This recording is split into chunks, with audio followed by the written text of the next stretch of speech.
एकनाथ शिंदेनी एक सूचक वक्तव्य केले। अरे बाबा, रामटेक राम मंदिर ऑपरेशन टायगर 3 संदर्भात टूथड आकडा हा देखील झाला असला कळतंय आणि गोपनीय बैठका या देखील ठाकरेंच्या आमदारांसोबत सुरू असल्याचं कळतंय। काय नेमकी माहिती या संदर्भामध्ये? आता काही म्हणणं हे प्रीमॅच्युअर होईल, वेट अँड वॉच. दुसरीकडे रामटेकचा जो विषय एक मिनिट, रामटेकचा परत विचार. एकनाथ शिंदे यांनी पण हा मुद्दा मांडला। एकीकडे प्रभू श्रीरामाचं राजकारण सुरू असताना त्यावर उद्धव ठाकरे पण टीका टिप्पणी करत असताना आज उपमुख्यमंत्र्यांनी पण सदनमध्ये या विषयीचा मुद्दा काढला। सिद्धिविनायक मंदिरात घोटाळा झाला असं पण सांगितलं आणि रामटेकचा देखील त्यांनी विषय मांडला की आपण त्या ठिकाणी मोठं काम करतोय। तुमच्याच मतदारसंघात ते काय म्हणतात? महाराष्ट्रातील रामटेक हे एक ऐतिहासिक आणि महत्त्वाचं तीर्थक्षेत्र आहे।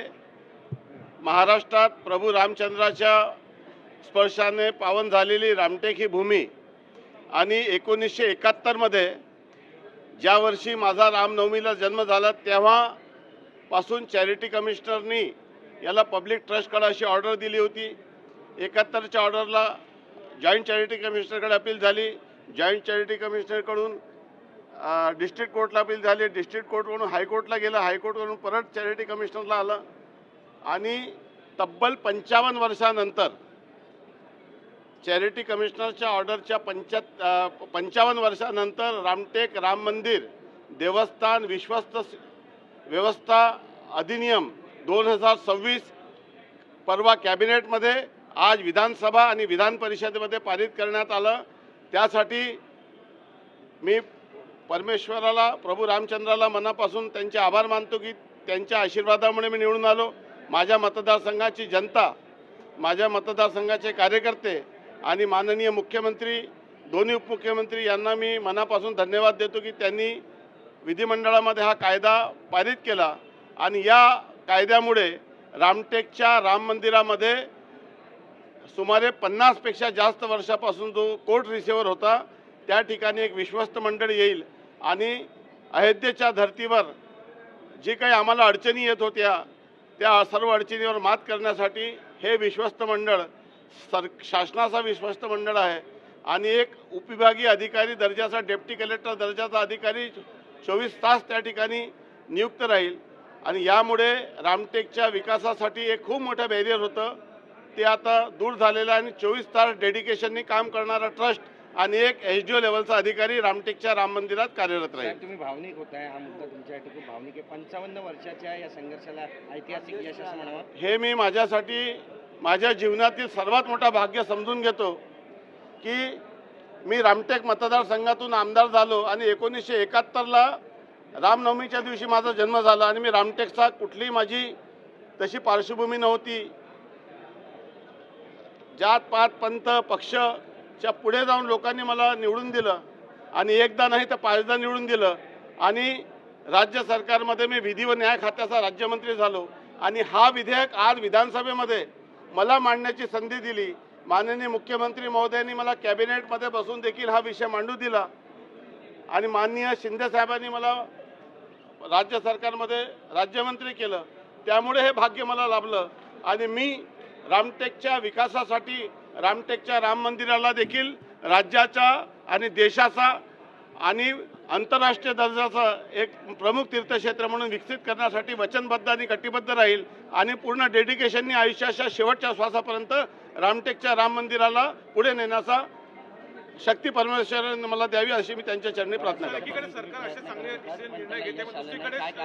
काय झालं की वेगवेगळ्या अडचणी होत्या, न्यायालयाच्या अडचणी होत्या आणि भोसला देवस्थानची भोसल्यांची अशी मागणी होती की आमचा प्रायव्हेट ट्रस्ट आहे आणि न्यायालयाने निकाल दिला की पब्लिक ट्रस्ट आहे, परंतु हा वाद संपुष्टात यावं म्हणून मी किमान एक सदस्य हा भोसले कुटुंबातील रामटेकच्या राम मंदिरात ट्रस्टी राहील अशा पद्धतीची तरतूद केलेली आहे आणि मला असा विश्वास आहे की भविष्यामध्ये कुठलंही न्यायालयीन प्रकरण न उद्भवता आम्ही सर्व समाज बांधवांनी रामटेकच्या मंदिराच्या सर्व पायाभूत सुविधा विकासासाठी आणि रामचंद्राच्या रामटेकला जगापुढे नेण्यासाठी सर्वांनी मिळून काम करावं अशी मला सर्वांकडून अपेक्षा आहे। एकीकडे सरकार चांगलं डिसिजन घेत असते, अशा प्रकारे डिसिजन घेते, पण दुसरीकडे या राम मंदिरावरून चोरीचे आरोप होत आहेत सरकारवर।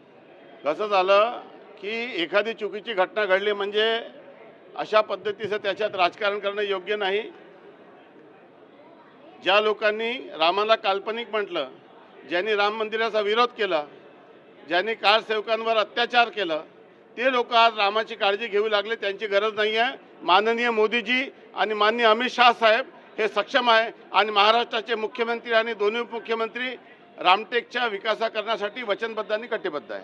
जितेंद्र आव्हाडांनी आरोप केला आहे की तुम्ही तुमच्या शिक्षण संस्थांना आणि इतर गोष्टींना फायदा मिळवण्यासाठी तिथला स्थानिक आमदार हा त्या ट्रस्टवरती काही सदस्य असेल अशा पद्धतीची तरतूद करून घेतली, अशा पद्धतीचा आरोप केला. रामटेकमध्ये महाराष्ट्रातील सर्वात जास्त राज्य पुरातत्व विभागाचे स्मारक म्हणजे रामटेकचा राम मंदिर, लक्ष्मण मंदिर, सर्व देवालय पैकी 36 देवालय हे राज्य पुरातत्व विभागाचे संरक्षित स्मारक आहे. आणि त्यामुळे विकास करताना राज्य सरकारच्या निधीतून मोठ्या करोडो रुपयाचा निधी त्या ठिकाणी जात आहे. सोबतच रामटेक नगर परिषदेमध्ये ते येत असल्यामुळे रामटेक नगर परिषदच तिथले विद्युत आणि कचरा व्यवस्थापनाचं सर्व काम करत आहे. आणि व्यक्ती म्हणून नाही तर पद म्हणून ही व्यवस्था करण्यात आलेली आहे. गतिमान पद्धतीने पूर्वी रिसिव्हर होतं, त्याला वेळ राहत नव्हतं. आता फुल टाईम व्यक्ती अपॉइंट झाल्यामुळे अधिक गतीने राम मंदिरामध्ये लोकांना डेडिकेशनने काम करता येईल आणि आम्ही त्यात सहकार्य करण्यासाठी त्याला पुढे नेण्यासाठी त्या ठिकाणी प्रतिनिधी म्हणून उपस्थित राहू. पण कवी कालिदासांना खऱ्या अर्थानं त्यांच्या कवितेला न्याय मिळाला, त्यांच्या काव्याला न्याय मिळाला रामटेकचा. कवी कालिदासांच्या संदर्भामध्ये एक अतिशय महत्त्वाची घोषणा झालेली आहे की महाकवी कुलगुरू कालिदास ज्यांची ओळख जगात आहे आणि भारताचा जो अभिमान आहे आणि त्याला वैश्विक पटलावर पुढे नेण्यासाठी मागच्या अर्थसंकल्पामध्ये महाकवी कुलगुरू कालिदास यांच्या जीवनावर बहुभाषिक म्हणजे हिंदी मराठीसह सर्व भाषेमध्ये एक भव्य चित्रपट करण्याचा शासनाने निर्णय घेतलेला आहे.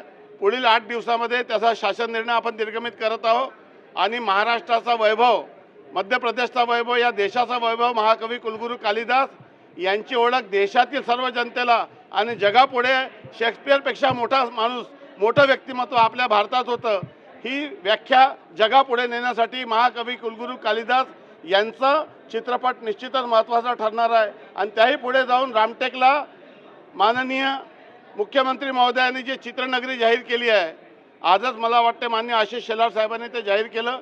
अर्थसंकल्पामध्ये आपण 50 कोटीची तरतूद केली आणि रामटेकचा चित्रनगरीचं नाव महाकवी कुलगुरू कालिदास चित्रनगरी आपण करत आहोत आणि या देशाची सर्वात मोठी चित्रनगरी आपण रामटेकला करत आहोत. कर्जमाफीची घोषणा झाली, मात्र मुख्यमंत्र्यांनी त्या संदर्भात सभागृहात आज माननीय मुख्यमंत्री महोदयांनी सभागृहामध्ये अधिक जे काही अडचणी होत्या त्या सर्व अडचणी रिझल्ट दिलेला आहे. त्यामुळे जे शेतकरी थोडेफार वंचित राहत होते त्यापैकी बहुतांश शेतकऱ्यांना लाभ मिळणार आहे.